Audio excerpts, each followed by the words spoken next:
This is Business AM. My name is Simba Elijah Charles Kiage from wherever it is that you're watching. Good morning. If you're on YouTube live, Business AM, good morning. If you are checking us on Twitter on hashtag Business AM, good morning. For all those who are using at Metropole TVKE, good morning as well. I am at Charles_Kiage. Let's get talking this morning. A lot of things really happening in the economy that we have to traverse. So I hope that you have woken up okay and you're on the roads.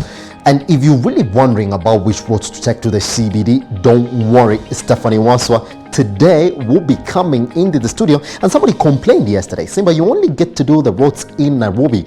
But for those who are watching from Kisumu and Nakuru as well, this morning we shall be coming to you and telling you which routes that you're supposed to take on your way to and out of the CBD. Good things is that our economy is a 24/7 economy. So as we make it into the CBD, some people are making it out of the CBD to go and take a rest as they talk about night shifts.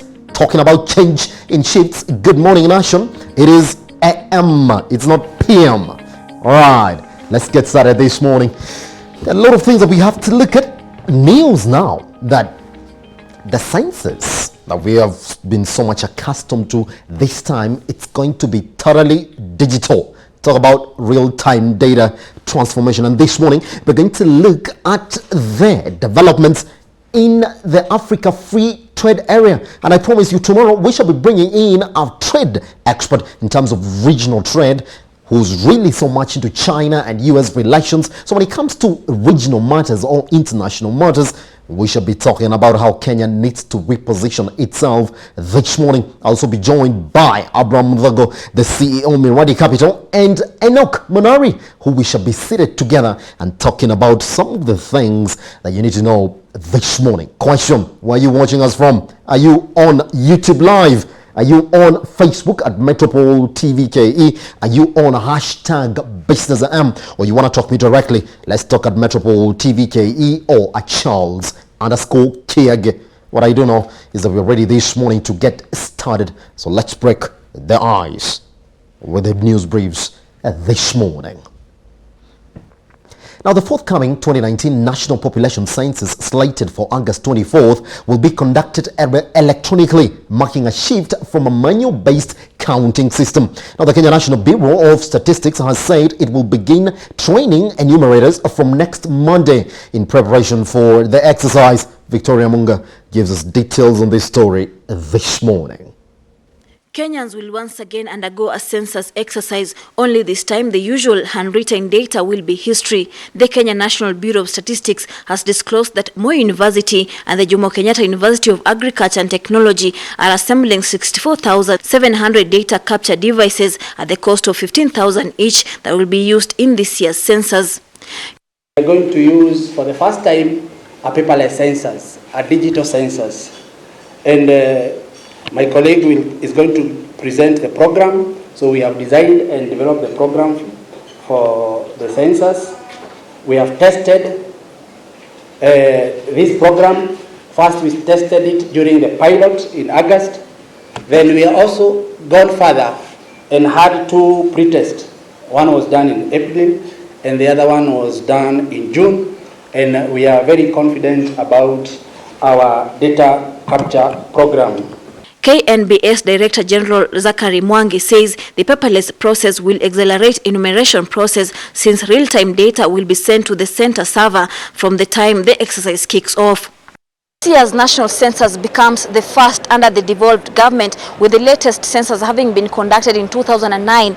At the time, Kenya's population stood at 38.6 million people. To prepare for this year's population count, the Statistics Bureau has scheduled a training for trainers, ICT supervisors and enumerators to begin next Monday to run until 21st August. The other area I wanted to mention is about the field census personnel.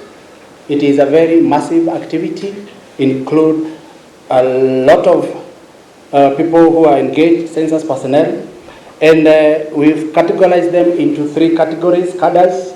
We have the ICT supervisors, and the number that we plan to recruit, or we are recruiting at the moment, would be like 2,700 personnel, ICT supervisors. Then we also recruit the content supervisors, who will be 27,000 in number. Then we'll have 135,000 enumerators. The census will also capture agricultural activities, a component that was not captured in the 2009 census. But the 2019 census will be held against a backdrop of high political interest over the outcome of the process, given the close tie between population and resource allocation in Kenya. Of all the stakeholders, including the politicians, so that we support the process. There is no one agency that can do a census by its own. We require the support of each and every Kenyan so that we get it right. So we also have in our strategy, and also we continue to engage the various stakeholders, including the politicians, so that we can get the support, so that we ensure that we have a credible census. So Kenya Statistics Office projects that the result of the 18.5 billion shilling census will be out in 6 months, with a preliminary report expected to be ready in 3 months. Victoria Amunga for Metropole TV. Moving on, Nigeria and Benin have signed the Continental Free Trade Area Agreement, paving the way for the ratification of a pact that will see the reduction of tariffs on goods produced within the continent. This as Ghana was named the host of the Africa Continental Free Trade Area Agreement Secretariat. And as Ondero Ganga reports this morning, this emerged during the 12th Extraordinary Summit of the African Union in Niamey, Niger, where the Africa Continental Free Trade Area Agreement was officially launched. After 4 years of talk, an agreement to form a 55-nation trade bloc was reached in March, paving way for the Sunday African Union Summit in Niger, where Ghana was announced as the host of the trade zone's future headquarters, and discussions were held on how exactly the bloc will operate. Last year, the bloc suffered a major hiccup, with Nigeria's President Muhammadu Buhari showing laxity on signing the agreement, stating further consultation needed to be done with industry stakeholders. But on Sunday, the president of Africa's largest economy finally put pen to paper, signaling Nigeria's entry into the continental trade bloc, and so did Benin. The signatures from Nigeria and Benin translate to 54 African countries having signed the agreement, leaving Eritrea as the only African country that has not signed the agreement. Eritrea did not take part in the negotiations due to the conflict it previously had with Ethiopia. Ghana was selected by the African Union Summit as the host country for the Secretariat of the African Continental Free Trade Area, beating Kenya, Niger, and Swaziland, who were bidding to host the Secretariat. The African Continental Free Trade Area Agreement aims to unite 1.3 billion people, creating a $3.4 trillion economic bloc that could usher in a new era of development in Africa. The creation of Continental Trade Pact has, however, been received with skepticism by some. Institute of Economic Affairs Chief Executive Officer Kwame Owino said on Twitter that, quote, "It's too early to say that Africa is destined to become a free trade area," adding that, quote, "This continent has special leaders and bureaucrats wedded to protectionism and crony capitalism," end of quote. But for now, July 7th will now be officially celebrated as the Day of African Integration in commemoration of Sunday's historic operationalization of the Africa Continental Free Trade Area Agreement. For Metropole TV, I'm Ondero Oganga. Thank you, Ondero Oganga, for that. This morning, we are going to delve slightly as we make way for the conversation we're supposed to have tomorrow on Business AM on exactly how Kenya needs to position itself correctly within this deal. And is it too early to celebrate? That is a question that we are asking this morning. Meanwhile, a highly placed source has revealed to Metropole TV that U.S. coffee giant Starbucks could be eyeing up setting a franchise in Nairobi. Well, according to the sources, works are already underway on the first Starbucks branded shop along Nairobi's Mama Ngina Street. Reached for comment, though the company's press office denied the report, saying the company has no plans to open in Nairobi. Now, the Seattle-based company operates 30,000 shops worldwide.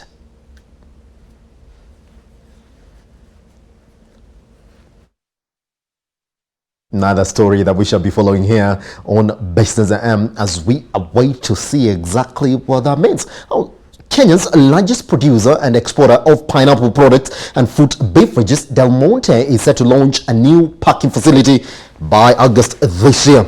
The 580 million shillings facility will have a capacity to process 60 tons of fresh fruit every year. According to Del Monte Managing Director Steroj Galkiamotzes, the new facility will source foods from local and regional growers in Murang'a and Kiambu counties for both local and international markets. In addition, the new facility is expected to create 200 new jobs on top of the current over 6,500 employees employed by the company.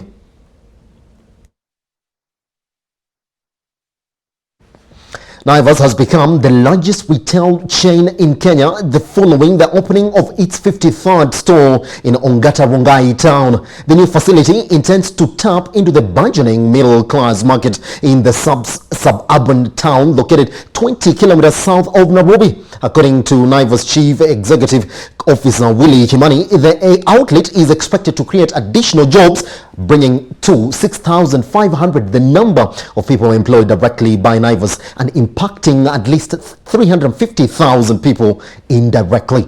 This is Naivas' first store in Ongata Rongai, bringing to 3 the number of large retailers present in the teeming town. Naivas' expansion comes at a time when Kenya's retail sector is experiencing an influx of foreign supermarkets like Game, ShopRite and Carrefour into the country. We are happy to actually be here. What we are promising people around in Ongata, that they now have a place that they can rely on freshness, on very good prices, quite the most friendly service, and coming in whereby it's a proper midi store, which means you are able to quickly come in and out without much hassles. And we are quite happy that even moving the strides towards creating more employment, creating more route to market for suppliers is something that we're actually quite glad that we're actually doing. As an organization, to be the leader during this time that when.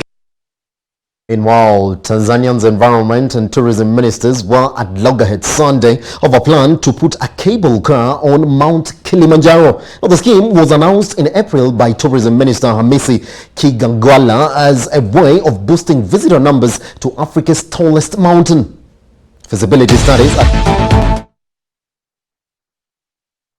a Chinese and Western company have reportedly expressed interest. Environment Minister January Makamba, however, said Sunday it would be his department responsible for issuing a permit for the cable car after examining its potential risks. This prompted a string of rebukes from Kigangwala and re-questioned Makamba's motivations and priorities as a minister. Now, Makamba said he was simply reciting the law and it would be, quote, be immature on my part to publicly respond or argue with or bash or attack my esteemed colleague. End of quote. Now, around 50,000 people climb the nearly 6,000-meter mountain every year. But the tourism minister hopes a cable car would attract those unable to climb the fabled peak and boost visitor numbers by 50%. Tourism is a major revenue earner for Tanzania, home not just to storied mountain, but the Serengeti National Park, among other natural wonders. Now, the cable car project has been fiercely opposed by porters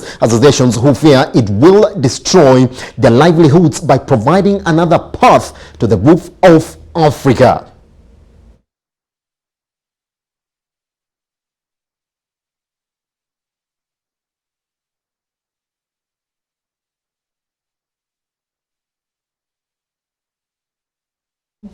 British Airways has been fined more than 23.5 billion shillings after computer hackers last year stole bank details from hundreds of thousands of passengers. Its parent large group, that is IAG, has said.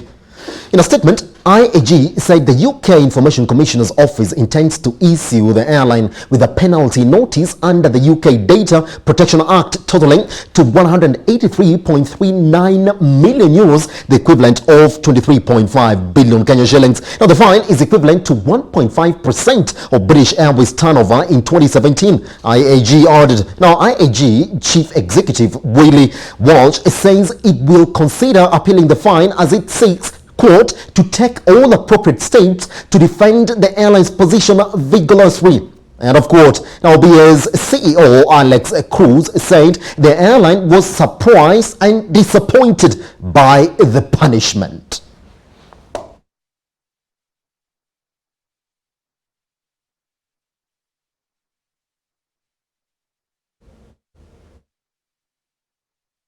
Good. That marks the back end of the news this morning. We shall be following some of this news throughout the day. Others are developing news as well, giving you hourly updates as well as we continue with the day. So what we're going to do right now is take a short break, and once we come back, I will be on the big screen giving you social media updates and looking at your roads as we ask ourselves, what are you waking up to this morning and what are you saying on social media? I can't seem to find Stephanie Waswa. So this morning, it's Simba on the big screen. Let's see how it goes. Let's take a break.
business. Something funny has just happened this morning. And before I took you to the break, I just said I'll be taking you to the roads because I can't seem to find stuff.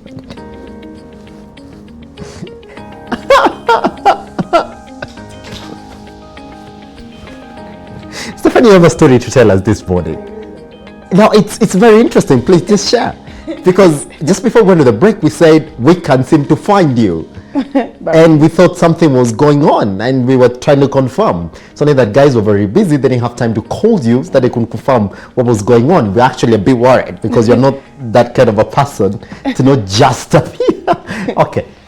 Do you want to share? It's a very interesting story. I just know the time you woke up though. 6:21. Yes. That is 20 minutes ago. Imagine. Wow, that's a miracle that you're here this time. It's the beauty of living in the CBD. I know. It's the beauty of living. So can I tell the story? You can. All right. So this is what happened. So Stephanie has been reformatting and restoring her phone. I don't know how Stephanie can fill 32 GB of memory in her phone. So her phone started misbehaving. Good. She reformatted it yesterday. She did all the setups back to where it was. And now the thing is, she forgot that she needed to add the alarm setup that wakes her up at 5:30. I would like to think. 5. Good. 5. All right. So now this morning, she didn't wake up. Haha. I'm telling you. And she was just laughing at me the other day when I told her that I use my TV for the alarm. It's interesting. Trust me, Yeah. This is funny as you can get. It is funny. You know what I wanted to say when I was doing the roads? I would just give you a summary. So ladies and gentlemen, this is the way the roads look like this morning. Green stands for good, red stands for really bad, amber stands for almost there. Let's take a break. We come back with the locomotives. Simple, we've done these things since forever. I know. Here's the thing. You don't learn? Unless you really do it like you do it, then I'm not pretty much there. Anyway, you're good though? I'm good. I'm very sure you haven't taken your breakfast. Definitely I'm not. not so sure I want to ask the next question, but let me Don't. just look at that. You know which one, isn't Yes, it? but I did. Yes. I did. Guys So? might think that no, that's fine. That's fine. That's fine. It's Tuesday today, isn't It's it? Tuesday, yeah. Wow. Tuesday. It's not been a good 2 fast days for you this week. Right? Tomorrow will be a good day. Yeah, because even tomorrow, was it? No, it was yesterday. People think that you look like you're sleeping right now. Really? That if you don't take care, you might doze off when you're still Nah, in the imagine road. I'm good. I'm very active. You're very active, isn't it? I am. All right. I know the means you used to get to work this morning, so Yes, I don't get traffic, so wow. It's still funny, Stephanie. it is funny. To know that, if at my place, if I find that I'm not waking up by 6:21, I'd just rather not come. Yeah, continue. Unless you send me a chopper. That's the only way I'm going to make it here. Yeah. Continue. Wow. Interesting. Very, It's very. going to make the back end of this business. So today things don't really happen so good. That's fine. We just know that you woke up 9 minutes ago. That's fine. Let's just get started on the roads. Today you look so bad this morning. No, actually, what time is it? It's 7 on the dot. Yeah. So, Nairobi School, there's a bit of traffic. Just like small sections of Yeah. traffic. And then, but it gets worse around James Gishuru, ABC roundabout, Wacky Way, a bit clearer. Westlands, Chiroma roundabout, very, very clear. I can see that. It's Yeah. not really started building Yeah, up. because from we- University of Nairobi, yeah. It's not really started building up this morning. It has, and it Yeah. starts building up at around the roundabout. So Yes. I'm sure this is because of people connecting to different lanes. Then I can see Valley Road, which is clear, Setters Road, very clear. Yes. Kenyatta Avenue, the roundabout. Uh-huh. A bit of traffic, but not that much. I can see Globe, this is Kipande. Kipande is very clear. Chipande is really very, Very, clear very this clear, morning. Actually, yeah. no traffic at all. At Both all. ways. Yeah, at all. In and out, isn't Yes, it? yes. So probably you get traffic once connecting to Chiromo. Yeah, that's why But the traffic the- is a bit. yeah. Can see the Nairobi National Museum there is also very Yes, clean, very isn't clear. it? Very, Yeah. very clear. Things are not looking so bad this They're not- morning. yeah, and 7, But know what they so- say? It's 7. Give them 15 minutes. 15 is a lot. Things might change, isn't it? Yes. Yeah. Globe roundabout, it's almost there.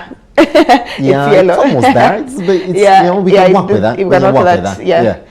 yeah. Muranga Road very clear, but Pangani all Let's the way see to that. Survey, also from Gumba Estate all the way. This is one thing that I realized. We can't use Brenda as a reliable source of traffic updates. I was thinking yesterday because she was on leave for 7 good days. Wow, 7 days is a long. Imagine it's not. It's a long leave. It's not. Wow. And you know it, it's not a long. It's not a long one, but I told you how we're gonna do it. Listen. No, don't tell them. That's fine. That's fine. We're going to go on Wednesday. Okay? Yeah. We're going to go on Wednesday. Thursday we are out. Friday we are out. Okay? So these are 2 days, isn't it? Yeah. Weekend is not counted, but pretty much we counted. Those are 4. Good? And then now because we have 3 more days left, we say Monday we're not coming, Tuesday we're not coming, Wednesday we're not coming. Wow. On Thursday and work for 2 days and go back home and start enjoying the weekend. Again. I mean, it's a good plan. I hope you will take it like that because that's the only way you're going to enjoy it. Somehow. I've already taken it, so. On a Wednesday and taking it like that. Nah, Thursday. So go home on Wednesday and Thursday and Friday. Say hi to your folks. Come back again. Yes. Be by yourself for another 3 days again. You Then know. have another weekend. And have another weekend as well. Interesting. Beautiful. That's how we're gonna do it. So, Yes. so back to this. So Linda, we can't use Brenda really as a good source of information for what goes around Thika Road because I've never seen Brenda in the office very early. There's that one time. Just one time, isn't it? After that, I don't think I've ever seen her early in the office. Yeah. We're not reporting. I'll be just saying. She comes to work We're not on reporting. time. She comes to work on time. Yeah, and same thing to Ingrid as well. Yeah. Think about it. I mean, they should be giving us real time. Like this is exactly what's happening at this spot and at this spot. Right. But we never get that because we never see them here, isn't it? Yes. Pretty much like Cherish. She's not reliable because the information they're going to get from her is not what you expect all the time, isn't it? Think about it. You ask her what's going on, she'll say people taking tea in the middle of the road, which doesn't happen. I think those 3 ladies, do we need to say if we get different work makes you a bit reliable? Give us real-time data on traffic. No, anyway, let's just continue. Industrial area is not so bad as well. Yes, it's not so bad. Jogoo Road, there's a bit of traffic. There's a bit of Makadara. traffic. But one thing I know about Jogoo Road, it's not disciplined traffic. It's indisciplined traffic. Kila mtu, they say, mwenye nguvu mpisha. That's the way it is. That's where guys get their bumpers knocked down and side mirrors wiped out because somebody's overlapping. Yeah, you know? there's so much going on. I don't think I can drive around Jogoo Road. Jogoo Road. Yeah, don't. It will be quite a hell over time for you. I'm telling you. Look at that beautiful national park in Nairobi. I mean, not many people can see that green and say, you know, there are no woods in between. It's really beautiful. It is beautiful. It's really beautiful. All right. Social media? Let's see what guys are talking about. There we go. 9 minutes ago. Just maintain Mombasa Road, don't divert to the bypass unless you want to meet trailers which ain't moving. Traffic police trying to control the snarl-up. That's bypass, huh? Yes, this is the bypass. one that takes you off Mombasa Road. It's just the one that takes you to Karen and all that. Yeah. So now the best route for you to use is just come to the CBD and then proceed to Karen, isn't it? Yeah. Because that's what people are saying. Yes. Thika Road, Kamadawa. What is that? No, we have to read it. Thika Road, Kamadawa. Rosters heading to town, Kameshika, Kama Extravaganza, Sauti Sol. Wow. As an artist. Even the name. Wow. Mutego Junior. Isn't it? Yeah. Thika Road, Kamadawa. Rosters heading to town. Kameshika Kama Extravaganza ya Sauti Sol. I mean, we learn everything. He was just trying to rhyme. Yeah, but I don't think it's a good rhyme. It's catchy. That's stupid. It's catchy. There's nothing extraordinary in that. Yo, Junior, you need to try more. If you need to rhyme, don't look for endings, look for meanings. Not the rhyme I like, it's the one that is deeper. Yeah. Not this one where we just patch up words. You just, You know? People are used to that. Throw Kamadawa, what's that? Kamadawa, People don't take medicine every day, do they? Kamadawa. And Engineer, thank you, man. Thank you. You've done better than Brenda. So Thika Road traffic from drive-in, Waiyaki Way, Samba. What is that? Sambamba. Wow. I know, I'm wondering, he's at Thika Road, he's at Waiyaki Way, what's happening? Thika Road from drive-in, Waiyaki Way. What is that? Yeah, not reliable. Bonnie, no. You can't be at two places at one time. I don't think it's possible. Yeah. Yeah. That's when Mombasa Road embrace themselves. It's messed up traffic. Yeah. But I've seen another one confirming the Wayakiwe in Teke, Bakatao. That's But this fine, was isn't it? 6:32. Yeah, this was 6:32. Yeah. Yeah. That's a good time to get to the It was a CBD. good time to Yeah. get, yeah. But mostly people are complaining about Mombasa Road. Yes. So, traffic update, Thika Road, jam imeanzia drive-in, but kana flow. Vifiti, Makarao, wako Pangani, big up themselves. All right. We're bigging Yeah. up. Big up. Big up. You know, the shout outs. Yeah. The current situation at Mlolongo, Mombasa Road. We Yeah, don't even Mlolongo see. is not. Yeah, that's really early in the morning, isn't it? Wow. But at least this guy has washed his car today. I would like to think so. Yeah. You think it's the same Yeah, guy? the dash looks a bit clean. Yeah. On Subs is chaotic. The traffic stretches all the way to Kariobangi. The cops at all Subs ain't helping to control at all. But you do know what the problem is at Allsops. Yeah. Yeah. Until The that closure. diversion is created really good and then expanded, you're still going to cry about this traffic. Yes. They don't have to help anything. Just get off the road and get back to the CBD. That's what it pretty much means. Yes. Yeah. Accident involving a bus and two vehicles townbound on the railway crossing at In Maradaima. Maradaima, causing a snarl. Wow. It's the reason I've That's why seen so much Mombasa Road traffic. Yeah. is. That's why most people are complaining about Mombasa Road. Can we look at one more before we take a short break? Yes. Good morning, traffic. Mombasa Road on my way to work. Amka kumekucha tujenge taifa.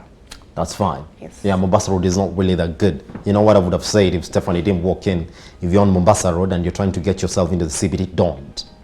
Just come tomorrow. No, that's a lie. Try. Get to the CBD so you can get your business day started. Good morning. My name is Elijah Schultz. We are live on YouTube. You can talk to us, Business AM as well, at Metropole TVKE, hashtag Business AM. Let's get the day rolled up. We take a short break. Once we come back, me and Stephanie Warswa will be going all the way to your markets this morning to check your agri-commodity prices. Good morning.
to Metropole TV's Best as I Am. My name is Simba Elijah Charles Kiage. We are live on YouTube right now. Just type Metropole TV or Best as I Am. You'll find the link and get watching us from wherever it is that you are. Good morning, Stephanie Waswa. Good morning. Good morning. All right. I mean, one of the things that we are settled on this morning is that there's already an uproar in Kenya over the importation of the 12.5 million bags of maize that's supposed to get into the country this morning. Now, maize has been one of those contagious issues fiscal year in, fiscal year out, about how the government manages this commodity that is very central to the well-being of the Kenyans. This morning we asked the question, when are we going to get a final solution to the issues that are facing this commodity in this country? And as you're going to see this morning, as we go over the other side with Stephanie Waswa, you're going to see that probably the solutions are not close to us yet. So now what we're going to do is cross over and talk about your agri-commodities prices this morning with Stephanie Waswa. Steph, you good? I'm good. Everything is good. Everything is good. All right, what is the short? No, I'll ask you that later. Let's just cross over. and look at maize, which we are looking at this morning, and I pretty much saw it before we went on Dry air. maize, We're going to yes. confirm that again. Look at Kisumu, Being the highest. It used to be 4,400, now it's 5,820. 820. Nairobi is also made a jump from It has, yesterday. yeah, It was from 4,000. Now we now- have 50 shillings more added on that. Imagine. But I'm telling you, people saying that we ain't going to take ugali.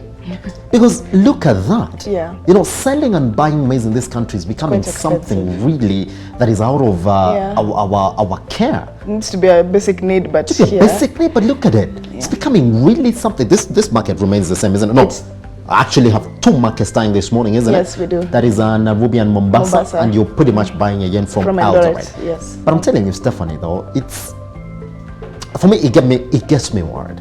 It does get me worried. You know, those people make 200 shillings a day, and you were taking that home. So how are they going to afford this food? Yeah, If you're going to sell unga at 128 shillings, I'm they telling probably you. have a large family. I'm telling you.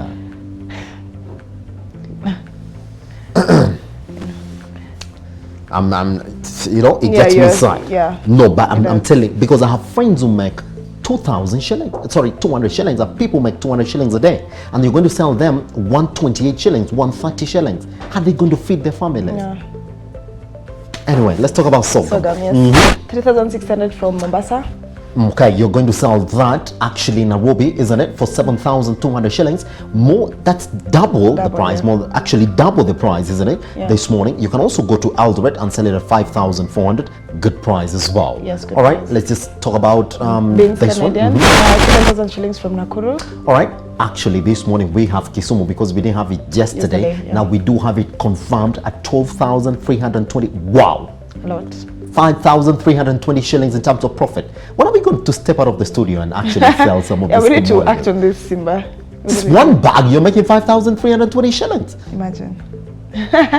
Beans Metimene, a 90 kilogram bag goes for 6,000 shillings from Nakuru. All right, you're getting that in Mombasa this morning for 3,000 shillings profit. Same thing in Eldoret, and not so bad in Nairobi because if you sell it at 1,200 shillings profit, you're not good to go. Kisumu, yet to be confirmed, shall be confirmed and updated when and how we have the data from the Metropole Harvest this morning. Let's cross over. Dolichos Njahe, a 90 kilogram bag goes for 8,500 shillings from Nakuru. Actually, this has remained the same, isn't has, it? it has, Because it has. Eldoret is still at 11,700 shillings, and Mombasa 10,800, Nairobi 10,000 as well. I don't think it's really that bad if you make yourself some 1,000 shillings in terms of profit, or 1,300. It's not so bad. So you can It's buy not it so bad. from there and pretty much spread it across all the markets in Kenya. Yes. Green gram from Mombasa, a 90 kilogram bag goes for 9,000 shillings. Let me just make the announcement. This has remained the same now has. for over a month. So guess what? If you're selling Wingram, go all the way to Mombasa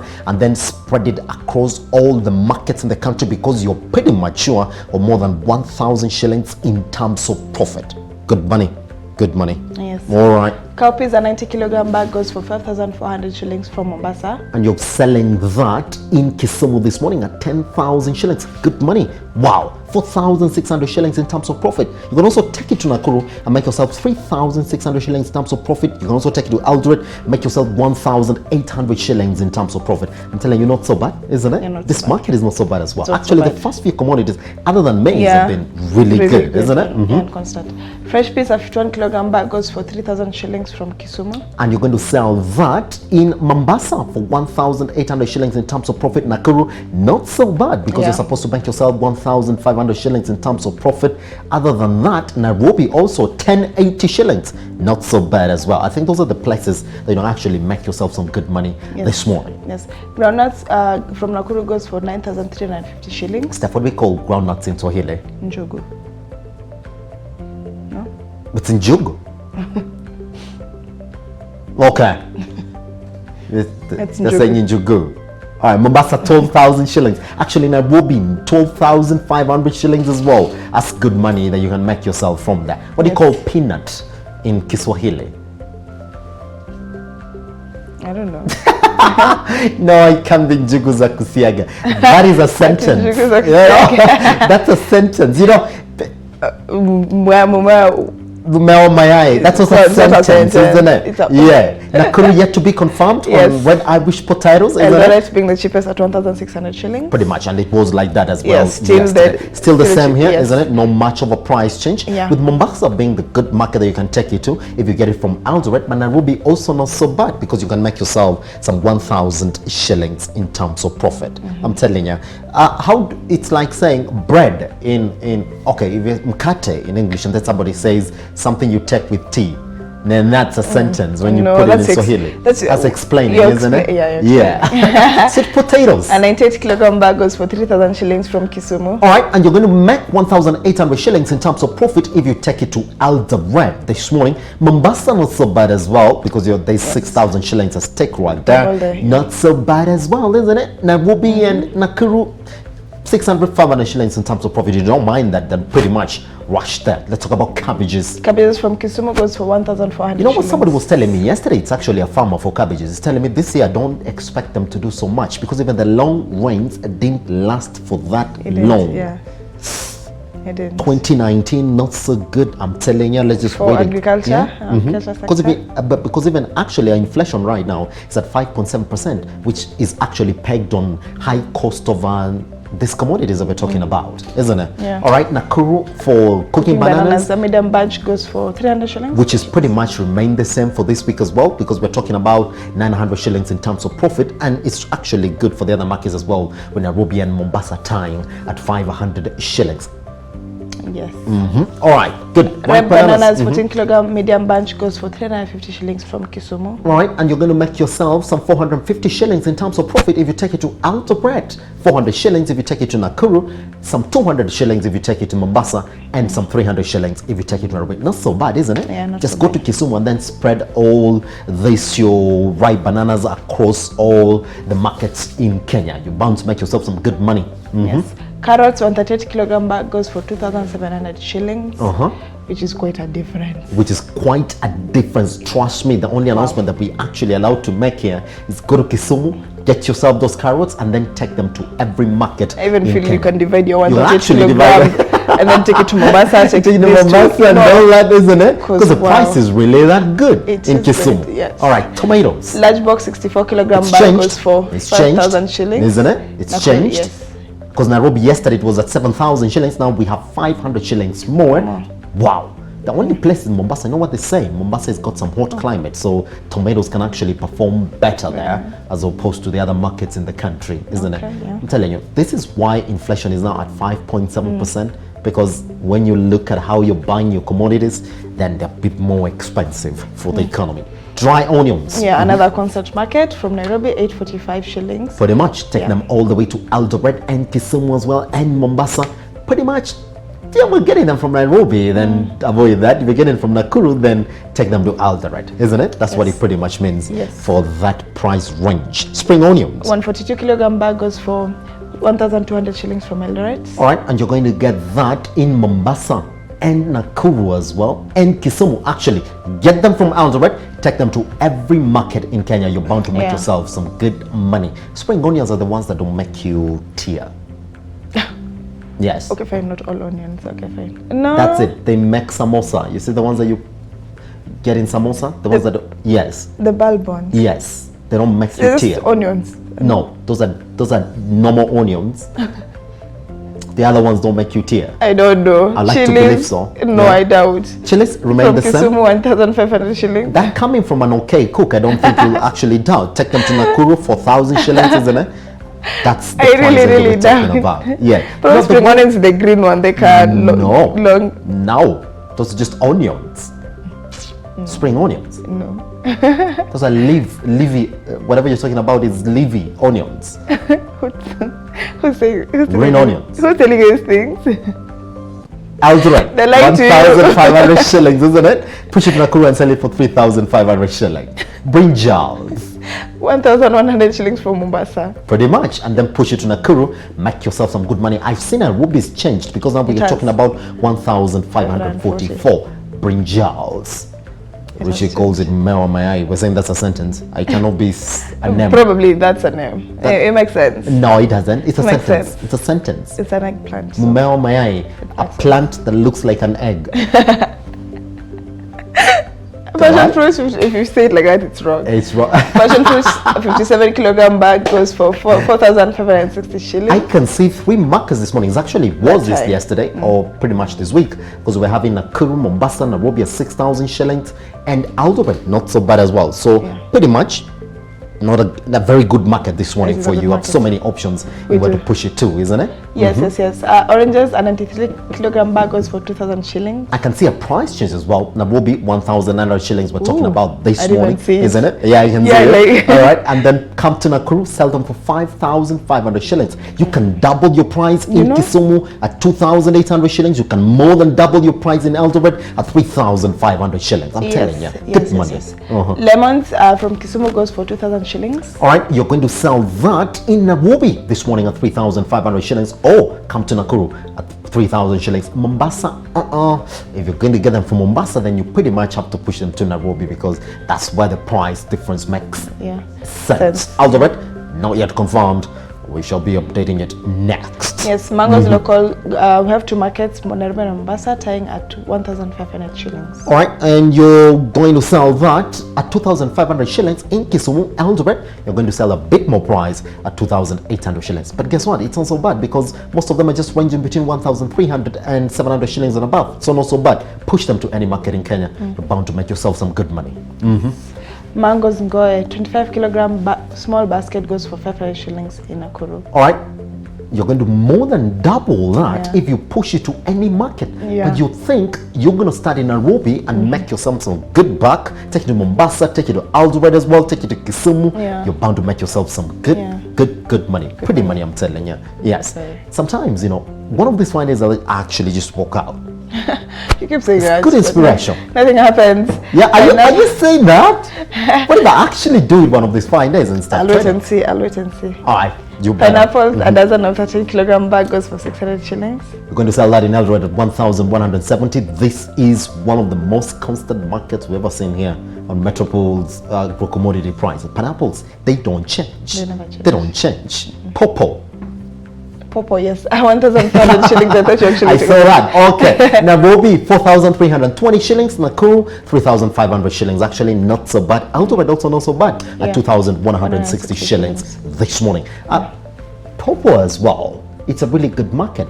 But the only place you're going to target them from is Mombasa. Because my friends were telling me, but sometimes it gets so cheaper when they have all that. Good. Today we have Kisumu for avocado. And ladies and gentlemen, it's on a low. It is. Isn't it? Yes. 1,800 shillings. Guess what?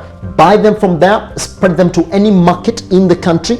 You're bound to make yourself some good money as well. Because I suspected the other day when we didn't have Kisumu, I told you because there are 2,200 shillings and Kisumu is bound to go lower, isn't it? Yeah. All right, Kells. 500 shillings from Nakuru. All right, and you're going, I'll tell you a joke about Kells after this. And you're going to go to Kisumu and Mombasa at 2,600 shillings and 1,800. Actually, take them to any market. Probably above Kisumu, Mombasa, Nairobi, you're going to make yourself some good money. All right.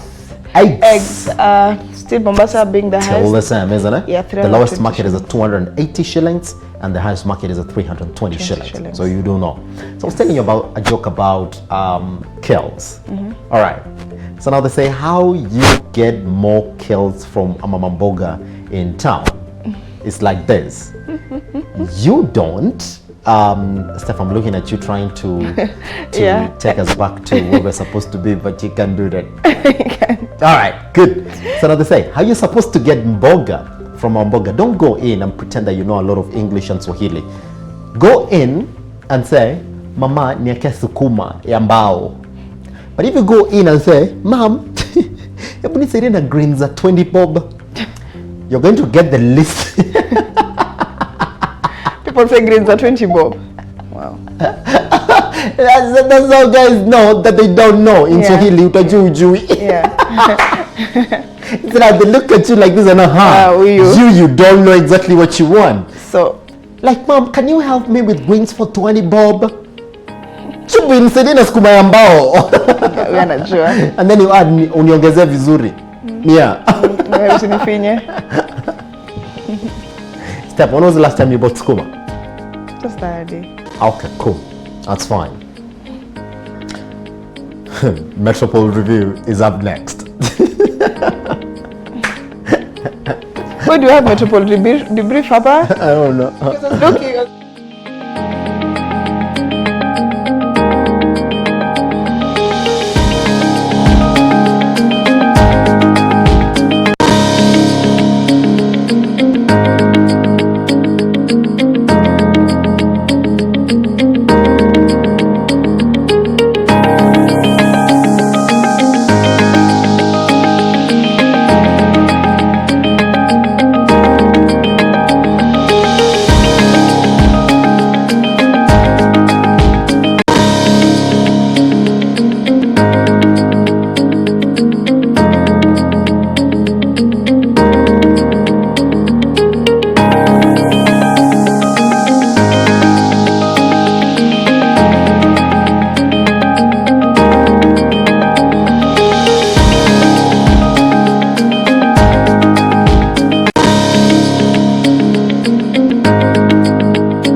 morning. Welcome back to Metropole's Business AM. We are live on YouTube at Metropole TVKE. We are live on our hashtag Business AM. Find me at Charles_Kiage. Let's get talking about the events that are happening in the economy as of this time. As you wake up. All right, this morning I'm joined by Abraham Vogo and Enoch this morning as we talk about the issues that are facing the economy this morning. Abraham, I know we're going to talk about this shortly, but I just want us to start with an issue, even before I touch the screen here, that is a really big issue that we've seen from our agro commodities this morning. This morning, a bag of maize in Nairobi is retailing in Kisumu, it's going for 5,080 shillings. In Nairobi, it's now jumped up from where it was yesterday. It's going for 4,050 shillings. A spot check in the supermarkets right now, you're either, depending on where you are in Nairobi, you're either buying your unga at 124, 126. Some friends of mine were in Kisii are telling me this morning in Tuskys, you're getting your unga at 128 shillings. Gentlemen, I want to start with Enoch. I know we're going to talk about this issue.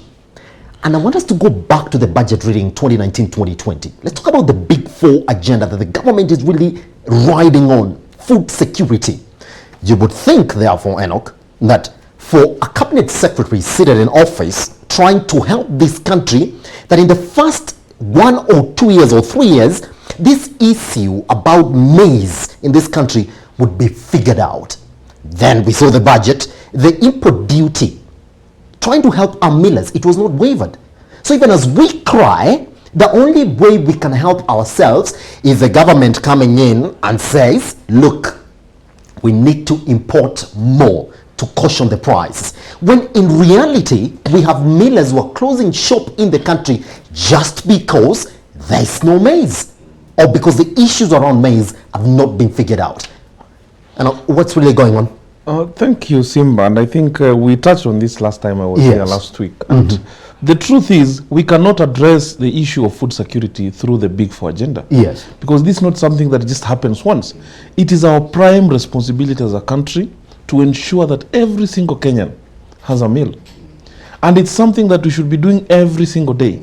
So other than making it look like an event that you can be able to address through the Big Four agenda, it's a discussion that we should be having every day.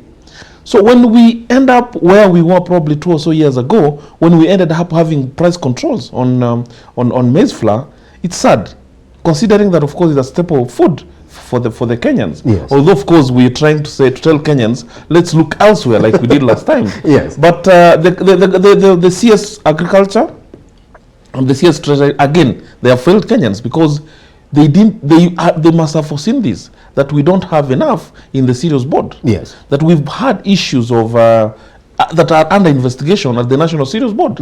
Probably why we've not seen so much in terms of the commodity being collected from the farmers. Yes. So they have to do something. Yes. They have to ensure that we don't end up with the kind of prices we have for the maize flour, because the economy looks like it's expanding, but we don't have money in our pockets. Yes. So when prices go high for the commodities that we actually buy every day, the Kenyans get hurt. Remember, there is a Kenyan who actually walks from Kibera to the industrial area to try and get 500 shillings that he has to use in the house. So that cannot be enough. It's below $1, and it's very worrying. Abraham, we do know where our production stands, but I also want you to look into issues like this.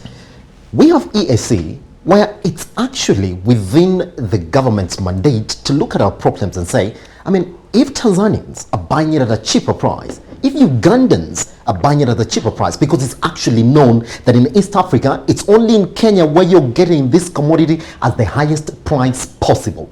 Why can't we look to them to help us solve these issues into the country? Because as of yesterday, we do know that the government's attempt to actually caution, because we do know they released the 2,300 shillings, 90 kg bag into the market, which millers actually used up.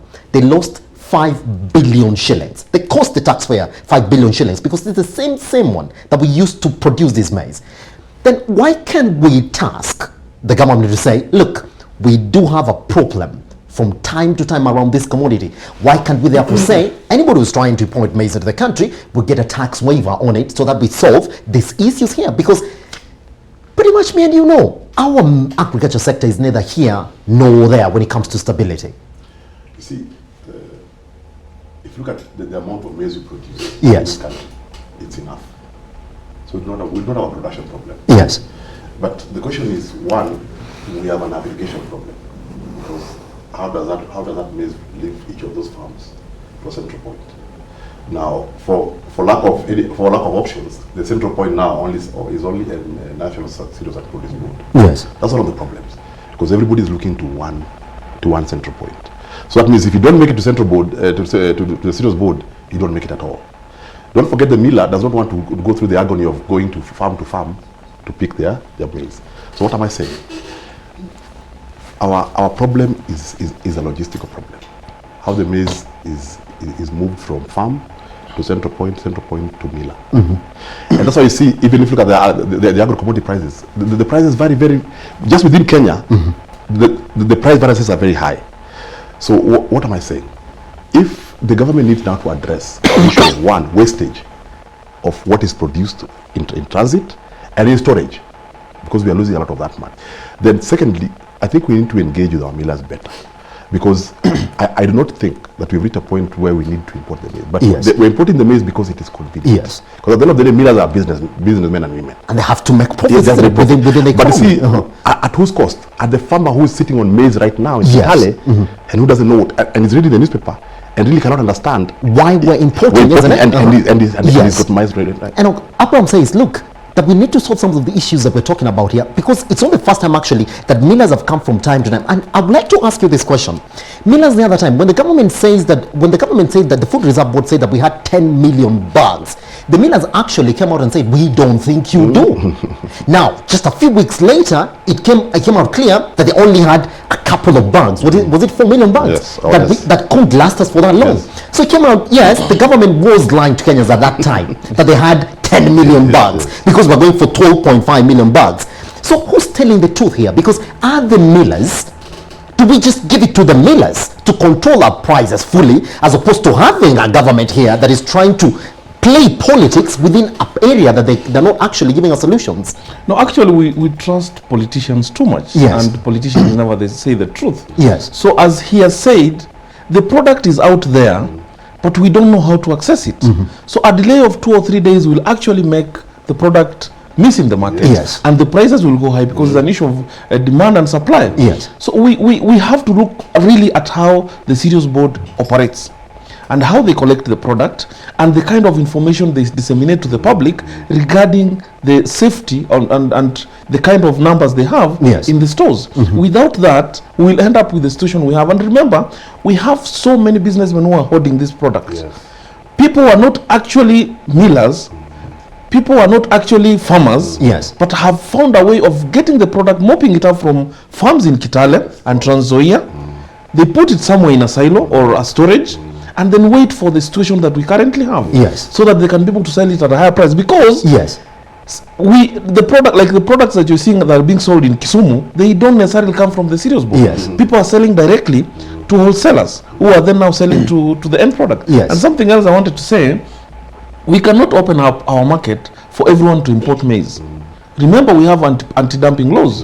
Because the moment we do that, every single person will bring whatever kind of maize they have Yes. that actually do not meet the safety standards, and we will end up having an issue. Remember, at one point we ended up with yellow maize in the country, Yes. which is not actually fit for human consumption. So we have to really be careful. The government has to do it in a controlled process, because probably that is where we are headed to. Yes. So that we end up with the right products in the market. So, Abraham, this is the last question I'm asking you. As we wake up this morning, there is an uproar within the country whether we should import or not import the 12.5 million bags of maize that we've been given approval for.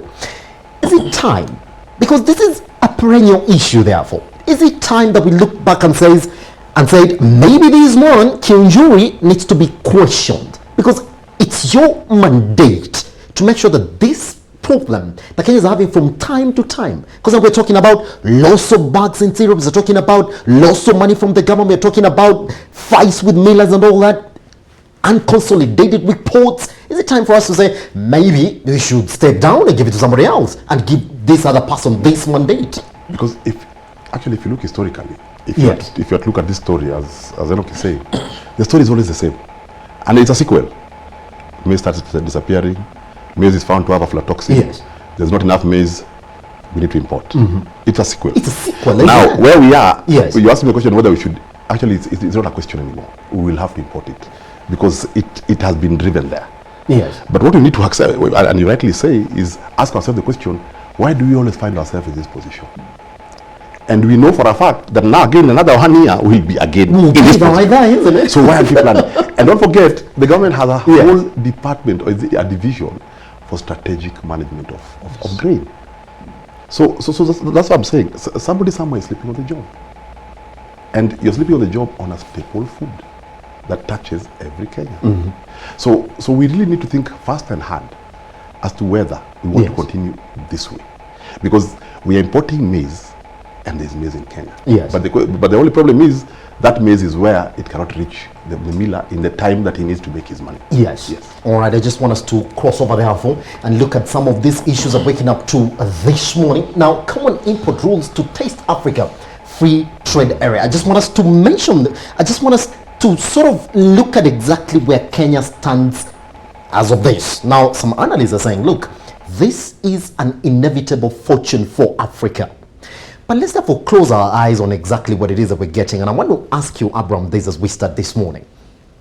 If you look at Kenya's dependence on other countries, and especially China, and especially the way in which we run our trade. Now, we're coming from the back end of the fact that Kenya has been very unstable when it comes to trade relations with its Africa counterparts. In fact, our numbers have been dropping as opposed to increasing. Let's first look at our manufacturing sector.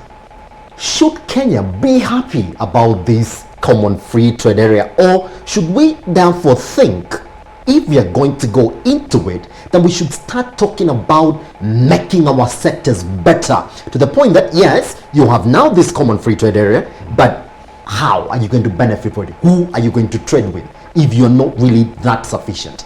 Should we celebrate, or should we say maybe it's time for us now to look at ourselves and say we have 55 now trade partners that we're looking into, but therefore let's fix our house first? You see, the African free trade area basically is an economic integration where there's free movement of goods and capital. Yes. Which basically means we'll demolish the tariffs within Africa. Yes. Now, Kenya is already a signatory. We were the initial group of 22. Yes. Now they are already 54. Yes. So only Eritrea is left.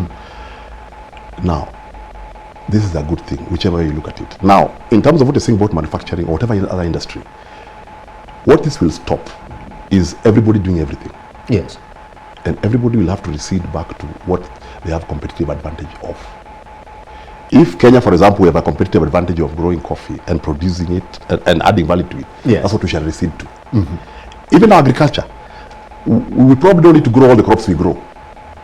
Maybe we need to select some of them. Maybe we need to. But this will be a natural progression. Yes. Because if all borders are open, if maize is being grown better in Morocco, it will find its way here. Yes. So we either compete or we exit. Yes. But what will happen? Everybody will have an advantage of what they're better. Because if a competitive advantage over something, nobody can take it away from you in a free trade environment, and that's the beauty of it. And don't forget, the customs wall is still there around Africa. It's actually there around Africa. That will still be there, but within us, intra-trade will be robust. Yes. And don't forget, you'd rather lower your margins but increase your volume. Yes. You are supplying a Kenyan market, now you're supplying 54 countries. Yes. So that changes a lot of things. Yes. All right. This morning, the question is really this. Look at the way in which we run our country right now. I mean, some of our industries, especially manufacturing and the agriculture sector, we can say that the greatest contributors to our GDP. Let's talk even about agriculture. So would you say, therefore, that Kenya now needs to take this advantage and say, look, if this is what we have, all right, this is exactly what supports us, then we need to identify areas in which we need to bolster, therefore, so now we push it to that level. And do you think that is possible for a country like Kenya, where we're crying about sectors like the maize industry now that is not here, and all the sugar industry, we can speak about it in the country. Is it time for us therefore say we need to do something because this is coming? So I think we first have to look at how Kenya has taken advantage of what we have locally, Yes. which is the EAC Common Trade Area. Have we really benefited from it? And that's Because- another question that I wanted to Yes. throw to you. Because this is very local. It's Yes. countries that are around us, and we don't have logistical nightmares in terms of accessing these countries. Yes. We already have a railway network, we have road networks to these countries. So then now we are talking of 54 countries, stretched from South Africa to Tunisia. How logistically possible will it be for us to be able to access these markets? Do we have commodities? Because at the end of the day, as a country, we have to look for a way we should be exporting more than we import. Yeah. Because then we have a trade advantage. If we open up the market to the 54 countries, then we end up actually just importing, like Yes. we've always done. Yes. Will not have helped our country. So we have to sit down as a country and say we should put our house in order. Which are our strategic advantages? Is it coffee? Is it tea? Can we be able to up our textile industry in a way that we can actually export Yes. to Morocco and the Yes. other countries? Yes. Once we address those things, we will be able actually to benefit from the Africa Continental Free Trade Area. But it's a good thing It's a good because thing, when you look at Africa, and with a combined GDP of around 3.4 trillion USD, which Yes. is around a quarter of the GDP of China, and a population of over 1 billion people, Yes. we have the market, Yes. and we can be able to do it. But we just have to stop the issues we have. And another thing that we have to look at is also the countries, the 55 countries that we have in Africa are not developed at the same level. Yes. We have countries that are in civil strife.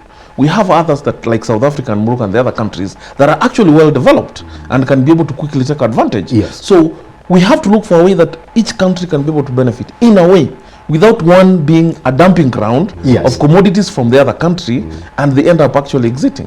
Yes. At this level, Abraham, I just want to ask you this question. Now, we do know that we are developing economy, and most economies in Africa are developing economies. Yes. And so you find that we rely, especially Kenya, we pretty much relies a lot on China for development and infrastructure projects. Do you think that this probably will raise an alarm in China and say, look, this is a place we also need to go in, where in future you're going to find that, if you need this and this as a country, then you need to balance our trade in this sort, as opposed to relying with this common free trade area that you have now in Africa. Do you think that is going to be a problem for most African countries because our economies are tied to support from overseas?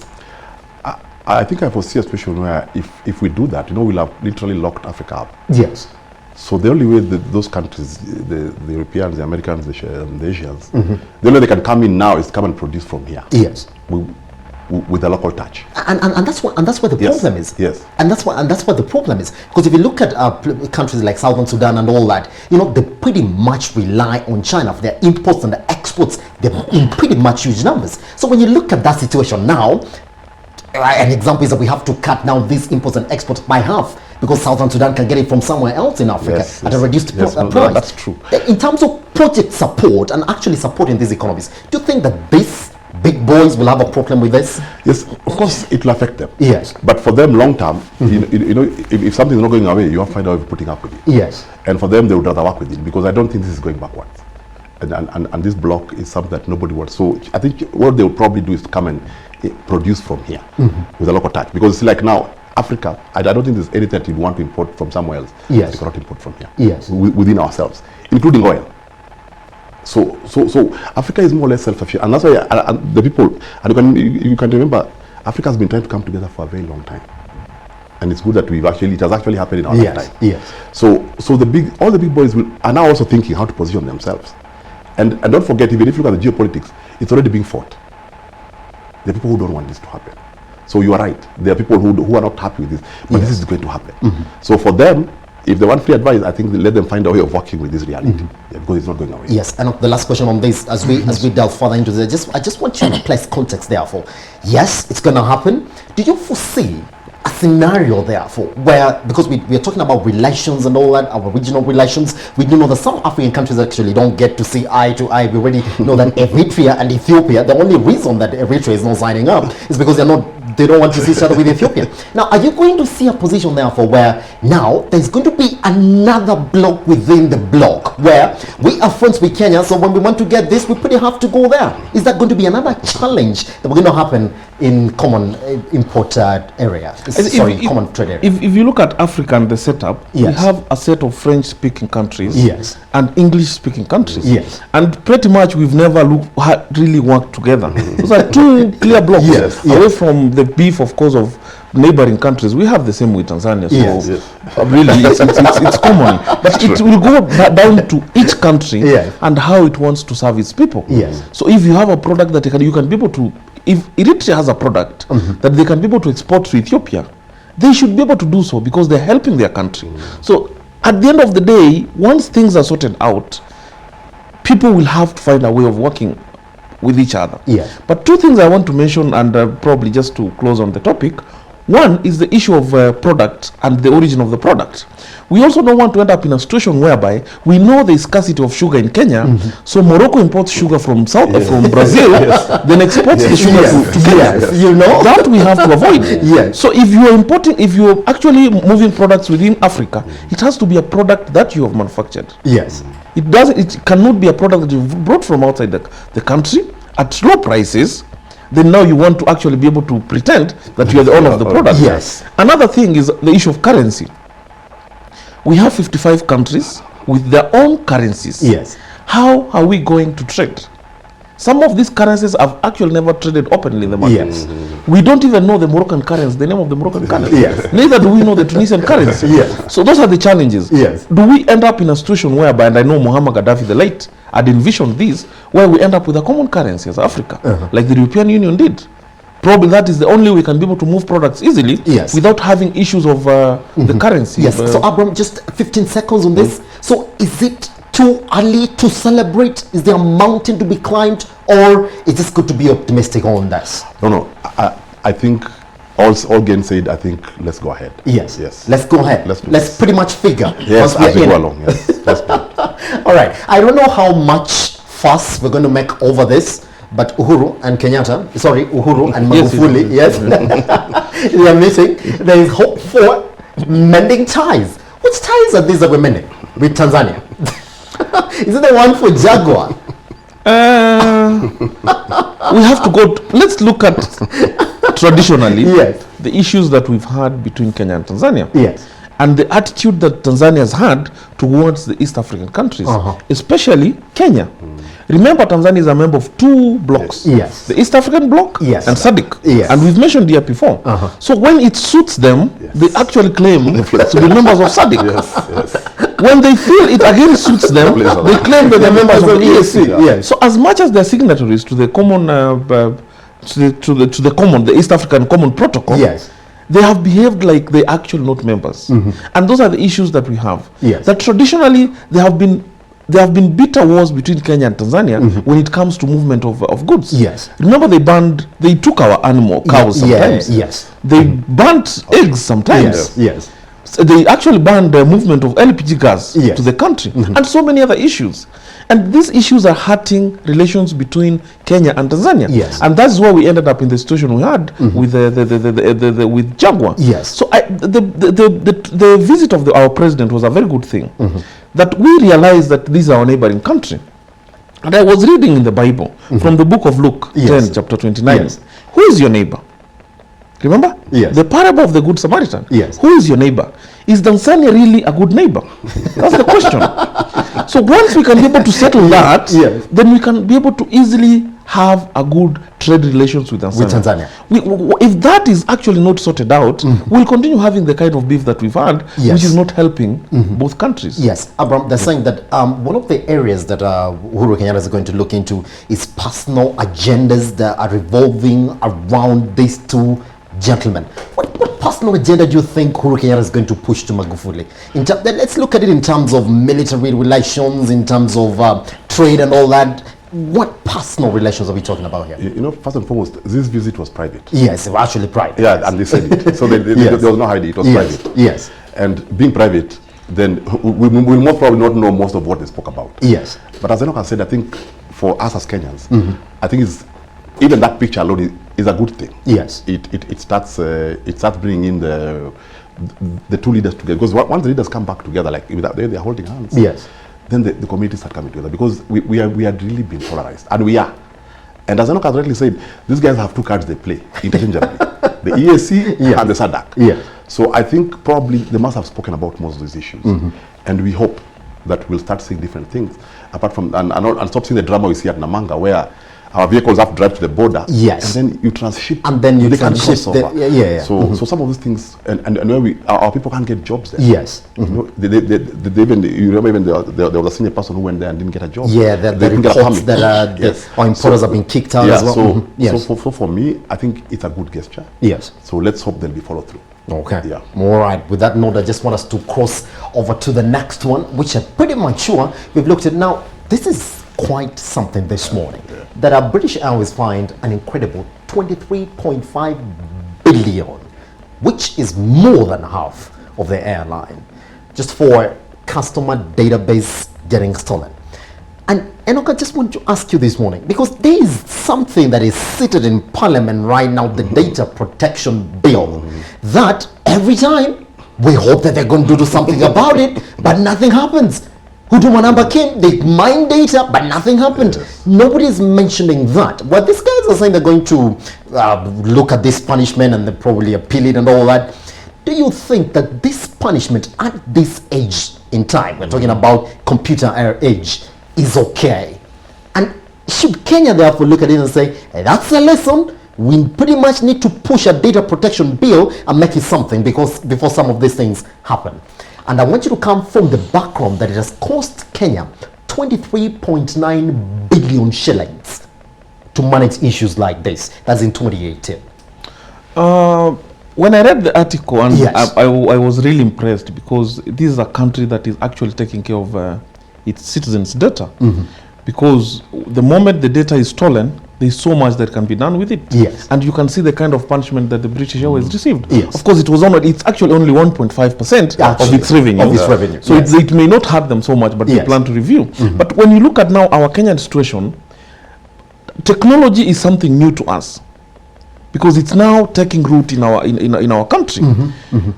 For the last probably 5 or so years, that's when we have actually had real discussions about how we can be able to protect our data. Yes. Because initially, it was actually not an issue. People felt that data is never central in Yes. Kenya, Yes. until we had issues with elections and how the data was shared. Yes. And now the Huduma number and such things. So it's actually ripe now for us to have that bill. But you see, we have a crop of MPs who only discuss their salaries and allowances. So such Yes. key issues like the data protection bill Yes. does not get a mention. And if it does, they'll just drag it and drag it and drag it. Yes. So for me, we have to look at how we can be able to protect our data, because now we are trying to achieve central databases. Yes. So where we can be able to manage our data from. Yes. Yes. All right, Abraham, you come to Kenya and then you ask anybody about the laws that govern data and misuse of data. They will tell you about the computer and phone misuse law that caused an uproar in the country just the other day, about leaking messages and all that, about the type of messages that you send online. Is that enough? Is that enough to protect Kenya from issues like this? Is that enough, or we just need to push this data protection bill and make it something? I think right now, data, big data as they're calling it, Yes. the thing is more valuable than oil. Because I think where we are going, having information about something is critical. Yes. Now, as Enoch said, when we started going into the information age, we concentrated too much on systems and what systems could do for us. But we never interrogated what systems could do to us. Yes. Now, this is what it's doing to us. Now, cybersecurity is actually behind the cyber development. Yes. And it needs to be ahead of it. Because if somebody can hack into our database and take data, that means for them to do that data must be valuable. Then otherwise, why are they doing it? Yes. That's on the incentive side. On the punitive side, these laws must be as draconian as this. Yes. That if you do it, this is going to happen. This is to you. exactly what's going to happen. Yeah, this is going to happen to you. Because in Kenya, and with the kind of speeds we have, we are a very soft target because we can be hacked remotely. Yes. I don't have to be in Kenya to hack here. Yeah, I can be in it's Russia. actually happened. Yeah, CA was hacked the other day, isn't it? because Yes. of the good speeds we have. Yes. So we must appreciate that we are sitting on, like now, the Huduma number database is a very lucrative database. It is. That everybody It wants. is. So we need to protect it, but these laws need to be fast-tracked, and they need to be as robust as they come. Yes. With proper, so that we try and figure out all the things that could possibly happen and put them in that law. Yes. Because the laws we have are neither here. They are fragmentation of laws. Yes. That really, like, put together, don't really achieve the objective. Yes. Yes. I just want us to cross over to the next one, which I'm pretty much sure that we've looked into.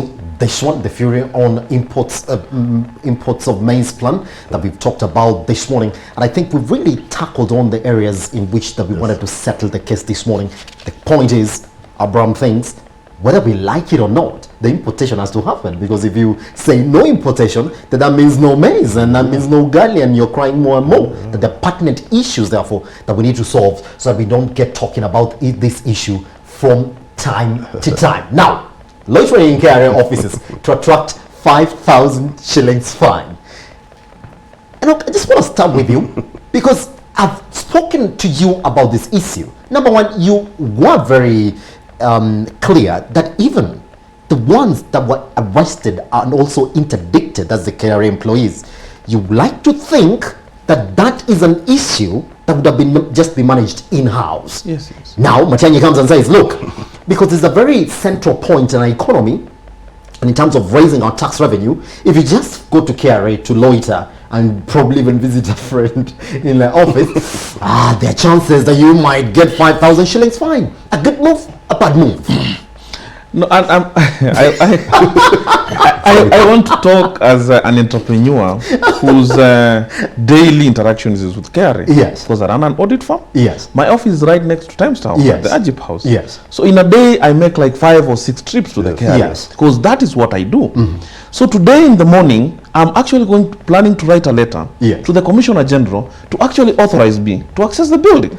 Because that is what the Gazette notice says. That you must get approval from the Commissioner General Yes. or the CS Yes. for you to access the building. I mean, why would a public office be called a protected area? No, that is ridiculous. Let me ask you, is that a barrack? It's not a barrack. That's an office that serves the public. Yes. Me and you. People go there to get tax compliances, they go to there to sort out their returns. That's where the customs is and all issues related to KRA. Yes. In fact, right inside Times Tower, there is a bank where people go and pay taxes. So I really don't understand how someone will come up with that. And in any case, let me tell you, in the 90s and early 2000s, there were so many, because the idea behind the gazettement is because of there are so many middlemen and brokers, Yes. as they call them. Yes. Before we moved to the technology age of iTax and ITMAs, people used to loiter in KRA. But the moment we move to the technology age, I can do a PIN from my office. I can apply for a tax compliance from my office. So there are no brokers loitering in KRA. Yes. Brokers are elsewhere waiting for instructions then to go to KRA. Yes. So whoever who came up with the Gazette notice must be living in the 90s. Yes. Still does not know the reality of time when it comes to how we interact with KRA. I tend to believe that you agree with Enoch Yes, I on do. these areas. But this is the question we're asking this morning. It's not the first time that we've seen laws and bills and proposals from government officials that once they get to the face of the public, then the public asks the question, what is really happening? Shouldn't we have been given a better definition of this word, loitering? Isn't it? Because if you use the definition of the dictionary, then I don't think anybody goes to loiter at KRA, isn't it? Definitely not. You see, personally, I don't think this is where we should spend Yes. spend our energy Yes. in coming up with laws like this, because when you formulate a law, what are you trying to stop? Yes. And as I know he's saying, you're trying to stop the brokers, but you're not stopping them because they are not there. Yes. They are not there. They're somewhere else. They're online. Yes. So, and actually, if it's loitering, then they're in cyber cafes. The guys who do your returns in cyber cafes. Yes. And brokerage is not illegal. Yes, and it's not illegal. It's actually not illegal. So I am really at a loss as to what it's supposed to achieve. Yes. But what I know it will achieve, one of the things it will achieve, it will nab the wrong people. Because you'll be labeled a loiterer and you are going to file your You're tax. actually going to file your returns. Yes. So now what will happen? There'll be nobody going in there. Yes. And that may have its own negative effects. Yes. Yeah, because maybe I wanted to go and discuss something, but I'm like, maybe I may be called a lecturer. let me stay away. I think we should do away with this. Yeah. I don't think it's. Or maybe the response is going to come from the general, isn't it? No, let me tell you, Yes. KRA has achieved so much Yes. for the past 10 years or so when it comes to relations with the taxpayers. Yes. Because the challenge that we've had, we never wanted to look at KRA as a police person, Yes. but as someone who should be encouraging you to pay tax. And when you go to those offices, then you get to appreciate that indeed we've come far as when it comes to taxes. So we have people who can actually call you and remind you Yes. that you've not filed your return without penalizing you. yes. So this Gazette notice takes us back Yes, it does. to those days where people will actually fear going to that building. Yes. Because I mean, where do you get 5,000 shillings from to pay the fine? So those are the issues that should be addressed. And then the issue on the law, Yes. away from the issue of KRA. Remember, if you've seen it online, all these things that have been done with the currency were actually legal. Yes. Because the law was never followed. Because the law was That never is what followed. we're coming to discover now. Yes. And it takes you back to how the government has been operating. Do you know that the finance bill has not been presented in parliament? It has for approval? not. Actually has not. So the budget, Yes. as it was read, can actually not be implemented, because you cannot charge new taxes as indicated in the budget Yes. without the finance bill Without being the passed. finance Okay, bill yeah, being and approved. It just shows you that the government is focused elsewhere. They don't want to follow the law. Yes. And on very basic issues that they should be addressing, they are not doing it. Yes. Gentlemen, I just want us to stop here. We can go on and on about this, but I'm getting told that our 35 minutes have expired. All right, the conversation goes online. The many laws that we're going to talk about, guess what? You don't get to see them once. They'll be coming back as we get to also look at other issues that are operating within the economy. The question we're asking this morning is, where are you watching us from, and what are your comments on some of the things that we've spoken about this morning? Remember, we are live on YouTube, #business. I'm on Twitter, or you can just follow me at Metropole TVKE or at Charles_Kiage. We'll be right there talking about these issues. We take a short break. Once we come back, I&M CEO Mr. Kihara talks the performance of the banking sector 2018 as we traverse 2019. Let's take a short break.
Welcome back to Business AM. We are at the tail end of our conversations this morning. Matters pertinent to the performance of the Kenyan economy and matters attached to the way it is that you run your business. So this week or this morning, I would say, we are going to cross over to an interview or sit down that I had with the I&M Bank CEO, that is Mr. Kihara, as we looked at the performance of the banking sector in 2018, coming from the background of the Banking Awards 2018, that is based in 2019 for the Think Business Awards. Let's take a look at how we spoke about the performance of the banking sector in 2018. We apologize for the quality of audio in the interview.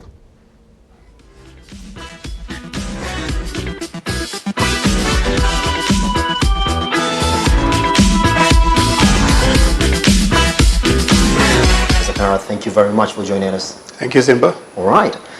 So let's just get straight into the interview right now. I just want to know, in one word, when you look at your performance in 2018, how would you summarize it? Satisfactory. Satisfactory. Good. Would you tell me some of the areas in which you saw improved performance that led to satisfaction? So we have had a tough operating environment over the last couple of years. So the efforts that we've been putting in place to address these challenges that particularly are coming in from the economy and how our customers are experiencing it started bearing fruit. So that was one. We saw some good progress made on helping our customers with the recovery side. The other part that was really good for us was on the non-funded income side. And here really is a greater focus on driving non-funded income, so really service-based income. And this is really on the back of our strategy to focus on how we can better serve our clients, so extended reach, looking at different channels, and adopting innovations that can help our customers actually serve their own customers better. Yes. All right, let's just come back to exactly what is happening in the economy right now. There was a scare or a tense moment in the economy just recently when the Central Bank of Kenya CEO, that is Governor, Patrick Njoroge, decided to demonetize the economy, especially of the 1,000-old currency. A lot was said about exactly how this was going to affect the economy. You'd be the right person to tell me whether you've actually felt a bit of shock in terms of your business as the drive goes on. So I think it needs to be put into context so that it's clear what this exercise is about. And I think the governor has been very clear in his pronouncements on why this is happening. So right from the introduction, it's clear that this is actually a constitutional requirement to change the currency so that certain features can be adopted on our currency. That has now been completed. It had taken some time, but it's now been completed, which is great. The second bit, and this is the part that links to demonetization, is really just about one particular series of our currency, and that's the 1,000 shilling series.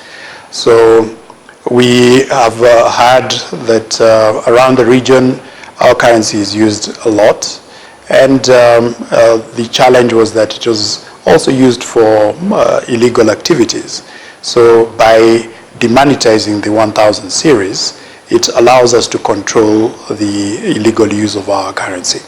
So that, as you heard, has been given 4 months. So October 1 is when we will find that the old series 1000 is no longer legal tender.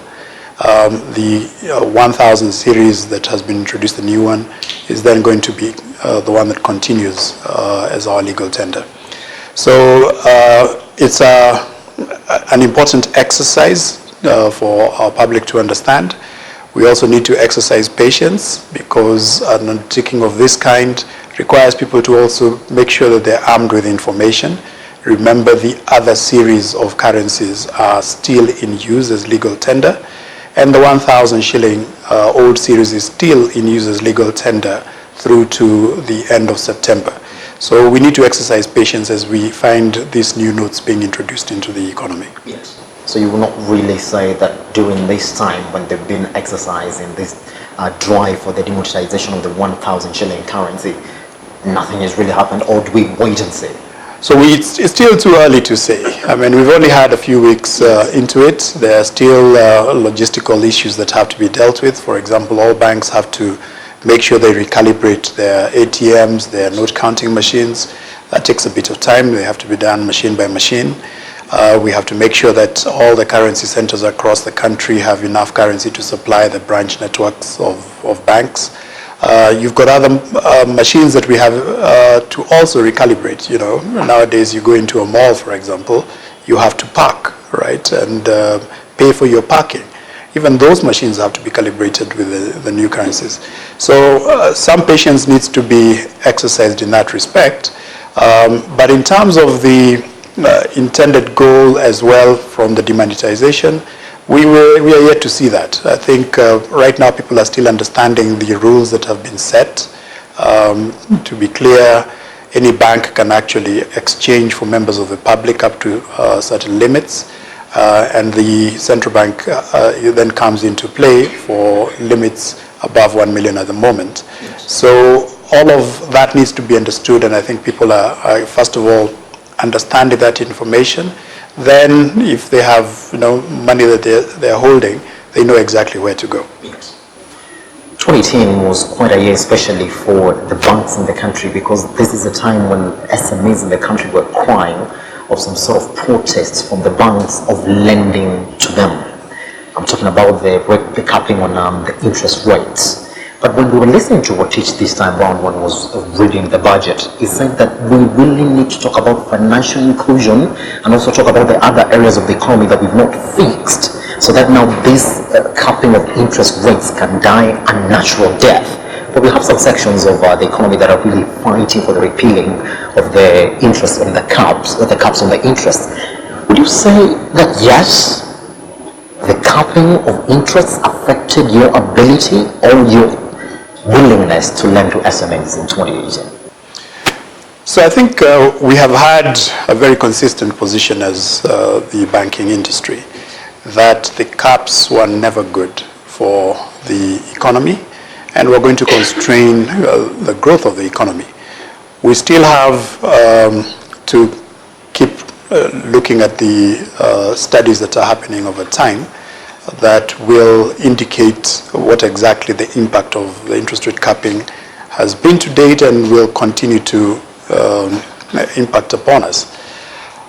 Now you have to remember that what drives our pricing is also about our costs of funding, and this has a lot of elements that come into it, right? If we have competition with the government, for example, for a mobilization of savings, then we are going to obviously be driven by that pricing because the government is a big borrower. There are inefficiencies that are inherent in the way we are forced to do business because we have to deal with government registries, for example. And if they take long for us to be able to execute on a loan transaction, that leads to additional cost. So there are a lot of factors that are driving the pricing structure. Now, what you then have to juxtapose that against is the returns on capital that banks are then looking for. Now, if I find that as a bank, lending at a certain price is actually destroying value for us, then naturally we will not be inclined to lend in that space. So we have to say, how do we actually make sure that that risk-reward return is actually attractive for banks? Now, if we find that we are constrained in how we can recover the risk that we are facing, then it means that you tend to shy away from that risk. That's just natural. That's how you do business, right? Now, you can try and mitigate that. Some of the mitigations that will come in will be things like insurance, right? But remember, the insurer himself has to also mitigate that risk. So he has to understand, will this business survive? Can I actually cover it? So all of these things have to be looked at in context. Are there fundamental issues that were driving the kind of decision that we ended up, that we got with the interest rate capping. We need to understand those and address those, right? It's not necessarily efficient to cap rates because you have unintended consequences that then end up hurting the economy over the long term. And what would be better is to remove them rather than try and keep layering additional controls to try and fix those the original wrong decision. Well, the Central Bank of Kenya Governor Dr. Patrick Njoroge seems to understand that SMEs are the backbone of this Kenyan economy. Whether we like it or not, there's that sustained push for them to have this funding that they need. After that, we see him go through a series of proposals, but the one that really stood out is when he said that I'm likely to arrest any CEO who does not offer credit to a qualifying SME. But also took another turn, and we have the launch of the Starway product, which has been touted as revolutionary. Do you think that is the way to go? And how does the Starway product excite you as the bank CEO? So it's a good innovation. The intent is the right one, and you have seen the support that the governor has given to the product. It is looking to address a particular issue, which is access to credit, and it has some riders that we've just discussed. You're looking at de-risking the lending that the banks are doing. And these are pretty much the same things we've been asking for if we are to be able to provide credit at affordable pricing. Because you can't run away from the risk, right? You have to look at it and price it in.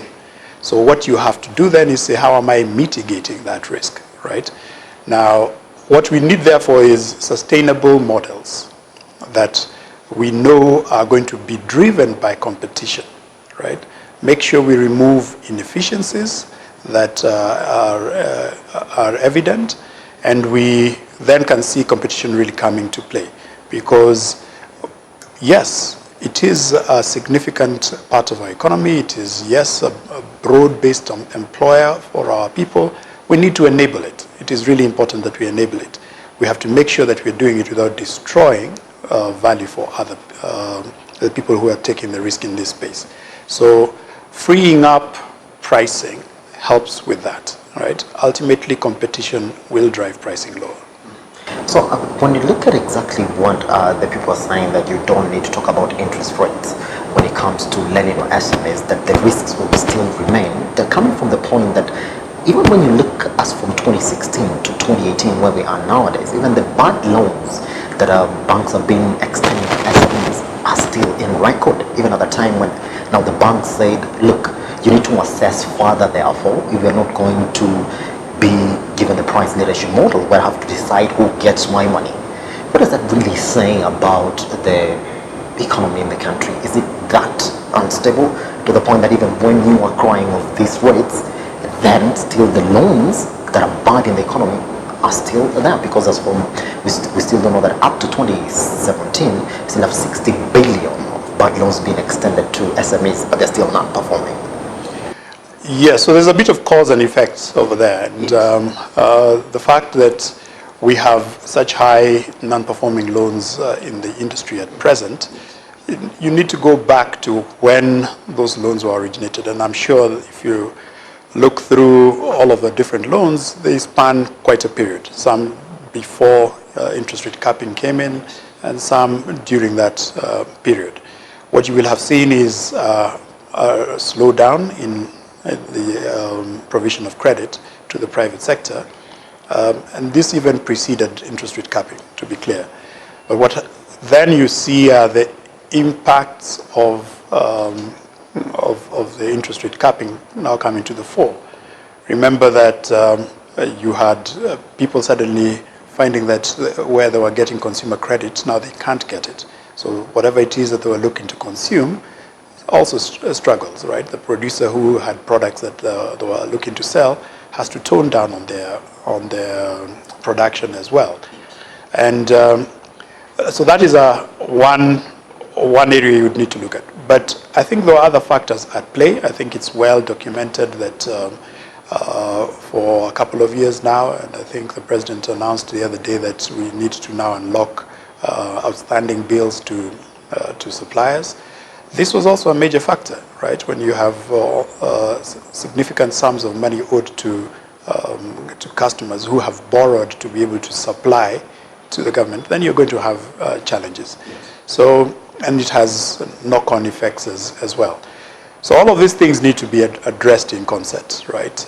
Free up the flow of money from government to pay suppliers, suppliers pay their different suppliers as well, pay off their loans, and the money continues to circulate, right? In tandem, address the access to SMEs. Now, remember that there is, yes, inherent riskiness in every business that you do, right? It will tend to get higher as you, depending on the maturity of your business. So particularly with SMEs, especially if they're newer, they obviously will tend to face higher risks. So the question really we need to then ask ourselves is, how do we help our SMEs to actually be more stable a lot quicker, right? And this is where education programs help, right?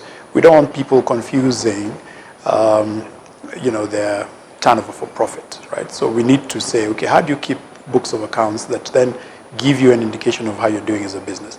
How do we help you to become more bankable?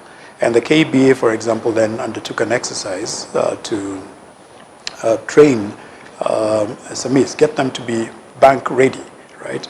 It's, they've also trained banks on sustainable finance as well, right? So that we can adopt all of these principles. Ultimately, we all want to make sure that we enable business. So what we have to do is make sure that this is being done in an environment where we are not hurting each other, right? We're putting capital out at risk. Everybody's asking for returns. We're asking for reasonable returns. The market's asking for reasonable returns. We have to make sure that we are balancing the risk against the reward. At the recently concluded Banking Awards, I want to congratulate you for all the trophies that you won. But of note is being an efficient bank within the Kenyan economy, and that coming from 2018. Did you have to change some of your strategies here and there among your products so to move up to that position? Well, thank you for the compliment, and I accept it obviously. Right, that makes the back end of Business AM this morning. Remember, we're looking at the performance of the banking sector 2019 coming from 2018 statistics. We shall continue to traverse the economy and give you top CEOs as they talk about the microeconomic elements that are affecting the performance in their different areas, industries, talk about sectors. That's what Business AM is really known for. My name is Simba Elijah Charles Kiage. I'd like to thank Richie. All right, I'd like to thank, who again do we have? Cindy, who again? A lot of guys this morning. I just want to say thank you very much for making Business AM today. Good morning. I'll meet you at 1 p.m. for Metropole TV News at 1. Market Today is up next.